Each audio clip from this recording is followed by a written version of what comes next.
नमस्कार. व्यासपीठावरील प्रख्यात अभिनेते आणि आजच्या कार्यक्रमाचे अध्यक्ष आणि मी ज्या संस्थेशी बरेच वर्ष अतिशय जवळून काम केलेलं आहे, नाशिक शिक्षण प्रसारक मंडळी, त्यांचे माझे विद्यार्थी अभिनेते गिरीश ओक किंवा डॉक्टर गिरीश ओक.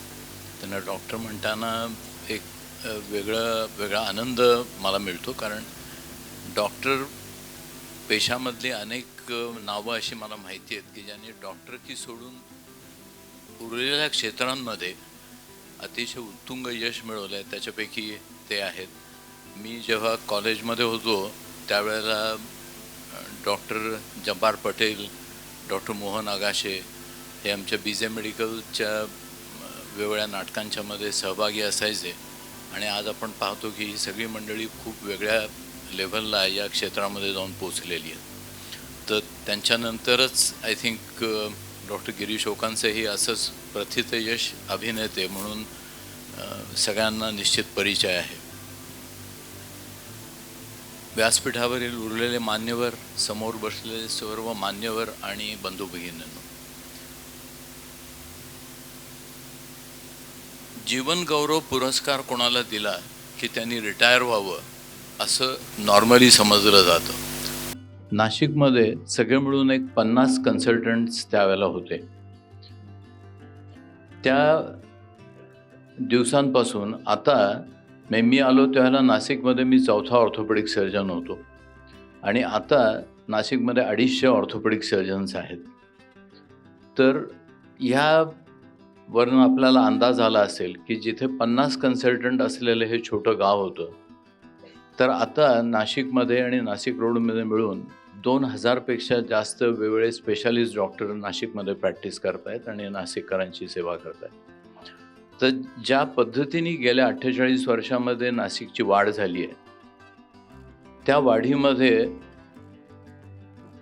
आपल्या प्रत्येक नागरिकाचा खूप मोठा सहभाग आहे. कुठलंही क्षेत्र असं नाही की ज्यांनी या नाशिकच्या वाढीमध्ये हातभार लावलेला नाही. म्हणजे कला क्षेत्र असू देत, मेडिकल क्षेत्र असू देत, इंडस्ट्रीज असू देत, बिल्डर्स असू देत, प्रत्येकाने या नाशिकच्या वाढीमध्ये, आणि ती वाढ होताना ती ट्यूमरसारखी ॲबनॉर्मल होऊ नये याच्याकरता मला वाटतं प्रत्येकाने खूप प्रयत्न केलेले आहेत. तर अशा या नाशिकमध्ये माझ्या आयुष्यातली मेजर वर्ष, जरी मी मूळ नाशिकचा नसलो तरीसुद्धा मी पूर्णपणे नाशिककर झालो. याचं कारण माझ्या आयुष्यातला मेजर पार्ट मी या शहरामध्ये व्यतीत केला आहे. मी जेव्हा सुरू केली प्रॅक्टिस त्यावेळेला मेडिकल फील्डमध्ये सुद्धा अत्यंत कमी अशा सुविधा या शहरामध्ये उपलब्ध होत्या.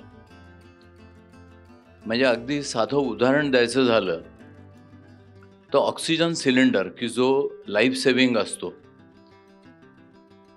तर नाशिकमधल्या जे काय त्यावेळेला हॉस्पिटल होती एक 25-30, त्याच्यापैकी 2च हॉस्पिटलमध्ये ऑक्सिजन सिलेंडर उपलब्ध होता. ते एखाद्या हॉस्पिटलमध्ये पेशंट सिरियस झाला तर त्या हॉस्पिटलमधनं तो सिलेंडर मागवायला लागायचा. ICU सारखी कुठली सुविधा नव्हती. सुरुवातीच्या काळामध्ये जर काही एखादा पेशंट सिरियस झाला तर त्याला ॲम्ब्युलन्समध्ये टाकून मुंबईला नेण्याशिवाय लोकांना पर्याय नव्हता.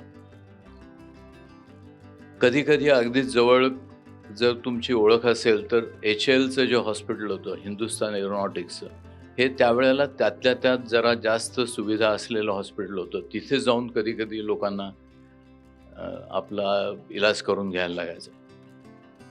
तर अशा स्थितीतून आज नाशिकची जी वैद्यकीय वाढ झाली आहे, तर आता नाशिकमध्ये 4-5 कॉर्पोरेट हॉस्पिटल्स आहेत.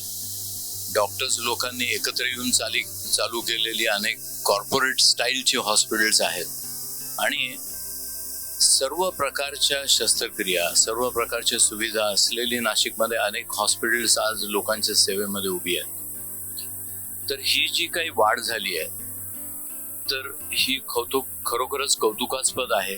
आणि ह्याच्यामध्ये अनेक जे डॉक्टर्स बाहेरून आलेत त्यांचाही नाशिकच्या या वाढीमध्ये खूप सहभाग आहे. माझ्या स्वतःच्या प्रॅक्टिसमध्ये सांगायचं झालं तर मी जेव्हा नाशिकला आलो त्यावेळेला जे काही ऑर्थोपेडिक्स त्यावेळेला लेटेस्ट म्हणून मी शिकून आलो होतो, त्याच्यापैकी 80-90% गोष्टी या आता कालबाह्य झालेल्या आहेत. आणि आज जे मी प्रॅक्टिस करतो हे सगळं प्रॅक्टिस सुरू केल्यानंतर दर थोड्या दिवसांनी नवीन नवीन टेक्निक्स, नवीन नवीन वर्कशॉप्स अटेंड करून देशातल्या परदेशातल्या वेगवेगळ्या कॉन्फरन्सेस मध्ये जाऊन आपण प्रत्येक वेळेला नवीन काहीतरी शिकावं आणि ते इथे येऊन नाशिककरांच्या सेवेमध्ये आपण वापरावं, अशा पद्धतीचा ध्यास गेले 48 वर्ष मी घेतलाय. आणि त्याच्यामुळे आज 48 वर्ष झाल्यावरही अजूनही खूप उत्साहाने दिवसातून 15-16 तास काम करण्याची ऊर्जा मला मिळते. हे जे मी आता सांगितलं की तुम्हाला नवीन काहीतरी शिकलं पाहिजे, तर प्रत्येक माणूस हा आयुष्यामध्ये शेवटपर्यंत विद्यार्थी असतो आणि ती विद्यार्थी दशा जर आपली संपली नाही तर तुम्ही तुमच्या क्षेत्रामध्ये काहीतरी नवीन करण्याची तुम्हाला नेहमी ऊर्जा मिळत राहते आणि नवीन काहीतरी तुम्ही त्याच्यामध्ये निश्चितपणे करू शकता. तर मला असं वाटतं या आजच्या या समारंभाच्या निमित्ताने माझ्या स्वतःच्या अनुभवातून घेतलेला एक जो मेसेज आहे तो म्हणजे प्रत्येकाने आपण ज्या क्षेत्रात काम करत आहात त्याच्यामध्ये काय नवीन आहे, पत्रकारिता असू दे किंवा तुमच्या क्षेत्रातलं दुसरं कुठलंही काम असू दे, आपण काहीतरी नवीन कायम शिकत राहिलं पाहिजे आणि ते आपल्या स्वतःच्या व्यवसायामध्ये वापरलं गेलं पाहिजे की ज्याच्यामुळे आपली आणि समाजाकरता आपण जे काम करतोय त्याच्यामध्ये काहीतरी त्या आपण शिकलेल्या ज्ञानाचा उपयुक्तता आपल्याला दिसली पाहिजे. हा ध्यास प्रत्येकाने घ्यायला पाहिजे. माझ्या क्षेत्रामध्ये पुढे जाऊन मी एका शिक्षकाचा मुलगा, त्यामुळे मला शिक्षणाची आणि शिकवण्याची थोडीशी आवड होती. त्यामुळे मी 77 साली प्रॅक्टिस सुरू केली आणि 98 साली माझ्या स्वतःच्या हॉस्पिटलला एक ऑर्थोपेडिक्स मधली पोस्ट ग्रॅज्युएट इन्स्टिट्यूट म्हणून आपल्या राज्य पातळीवरती मला मान्यता मिळाली. आणि त्याच्या पुढे 2006 पासून नॅशनल बोर्ड ऑफ एक्झामिनेशन म्हणून जी DNB नावाची डिग्री दिली जाते तर त्याच्याकरता पण आमच्या हॉस्पिटलला मान्यता मिळाली. तर नाशिकमध्ये अशा टाईपच्या पोस्ट ग्रॅज्युएट प्रायव्हेट हॉस्पिटलला मान्यता मिळणारा आमचं हॉस्पिटल ह्या एकच त्यावेळेला एक हॉस्पिटल होतं. आणि DNB ही अतिशय कठीण परीक्षा असते, तर त्याच्याकरता सुद्धा हॉस्पिटलला आम्हाला मान्यता मिळाल्यामुळे एक आम्हाला नवीन उत्साहाने पुढे काम करण्याची त्याच्यामुळे इच्छा निर्माण झाली.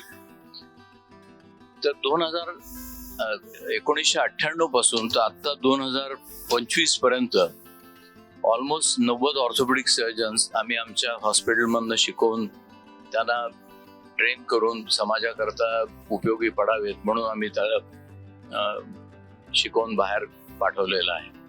आणि ते सर्व महाराष्ट्रामध्ये, महाराष्ट्राच्या बाहेर वेगवेगळ्या ठिकाणी पसरलेले आहेत. आपण जे काही मिळवतो, या नाशिक शहराने मला खूप काही दिलंय.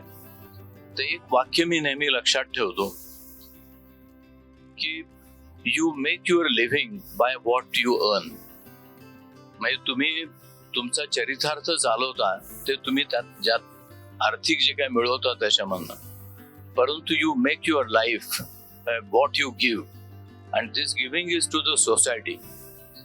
तर कुठल्या ना कुठल्या मार्गाने प्रत्येकाने आपल्याला जे या शहराने दिलं, जे समाजाने दिलं, तर त्याच्या बदल्यामध्ये काही ना काहीतरी आपण समाजाकरता देणं लागतो याचं भान प्रत्येकाने ठेवलं पाहिजे. मी कुठल्याही प्रकारचे डोनेशन्स न घेता हे 90 ऑर्थोपेडिक सर्जन समाजामध्ये जे आज प्रॅक्टिस करतायत ते देण्याचा मी समाजाला प्रयत्न केला. वेगवेगळ्या कॉन्फरन्सेसमध्ये जाऊन जे काही ज्ञान मी मिळवलं ते पुढच्या पिढीला देण्याचा प्रयत्न केला. शिक्षण संस्था किंवा काही चॅरिटेबल कॅम्प्स या मार्गाने जे काही समाजाला परत देण्याची शक्यता मला मिळाली ते देण्याचा मी प्रयत्न केलाय. अर्थात याच्यामुळे काही जे मला समाजाने दिलं किंवा जे नाशिकने दिलं त्याच्यातून मी ऋणी होऊ शकणार नाही किंवा त्या ऋणातून मी मुक्त होऊ शकणार नाही.